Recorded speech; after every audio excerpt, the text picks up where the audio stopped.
स्त्रियों के लिए कर्तव्य शिक्षा।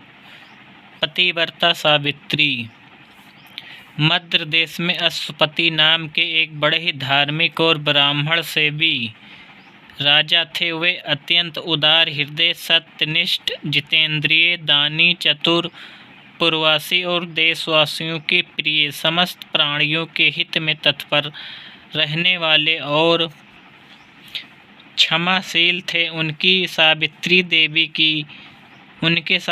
देवी की उपासना करने पर सावित्री की कृपा से एक कन्या हुई, जिसका नाम ब्राह्मणों और राजा ने सावित्री रखा। सावित्री को युवती देखकर उसके गुणों के अनुरूप कोई वर न मिलने पर राजा अश्वपति ने एक दिन उससे कहा, बेटी, तू अपने योग्य वर को स्वयं ही खोज ले, क्योंकि धर्मशास्त्र की आज्ञा है कि विवाह के योग्य हो जाने पर जो कन्यादान नहीं करता वह पिता निंदनीय है। ऋतुकाल में जो स्त्री समागम नहीं करता वह पति निंदा का पात्र है, और जो पति के मर जाने पर जो उस विधवा माता की सेवा और पालन नहीं करता वह पुत्र निंदनीय है। अतः तू शीघ्र ही वर की खोज कर ले।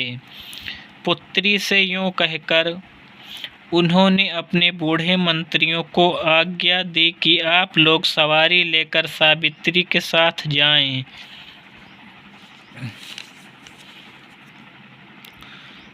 तपस्विनी सावित्री ने कुछ सकुचाते हुए पिता की आज्ञा स्वीकार की और उनके चरणों में नमस्कार करके सोने के रथ में चढ़कर बूढ़े मंत्रियों के साथ वर की खोज करने के लिए चल दी। वह राज ऋषियों के रमणीय तपोवनों में गई और उन माननीय वृद्ध पुरुषों के चरणों की वंदना करके फिर क्रमशः सब वनों में भी विचरती रही। एक दिन मध्यराज अश्वपति अपनी सभा में बैठे हुए देवर्षि नारद से बातें कर रहे थे।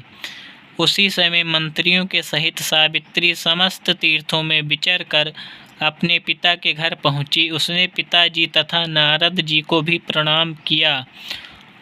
उसे देख कर नारद जी ने पूछा, राजन, यह युवती हो गई है, फिर भी आप इसका विवाह क्यों नहीं करते? अश्वपति ने कहा, इसे मैंने वर खोज लेने के लिए ही भेजा था और यह आज ही लौटी है।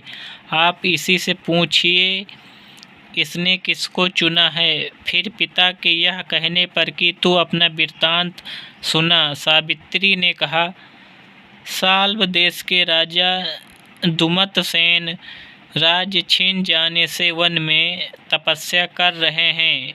उनके कुमार सत्यवान और मेरे अनुरूप हैं और मैंने मन से उन्हीं को अपने पति रूप से वरण किया है। राजा ने नारद जी से पूछा, राजकुमार सत्यवान, तेजस्वी, बुद्धिमान, क्षमावान और शूरवीर तो है ना? नारद जी बोले, वह दुमतसेन का पुत्र सूर्य के समान तेजस्वी, बृहस्पति के समान बुद्धिमान, इंद्र के समान वीर, पृथ्वी के समान क्षमाशील, रंतिदेव के समान दाता,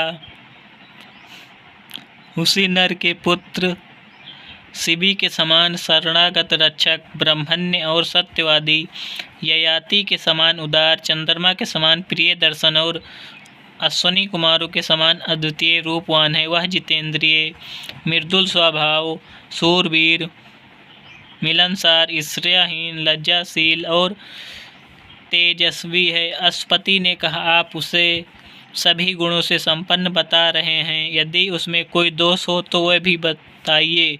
नारद जी बोले, उसमें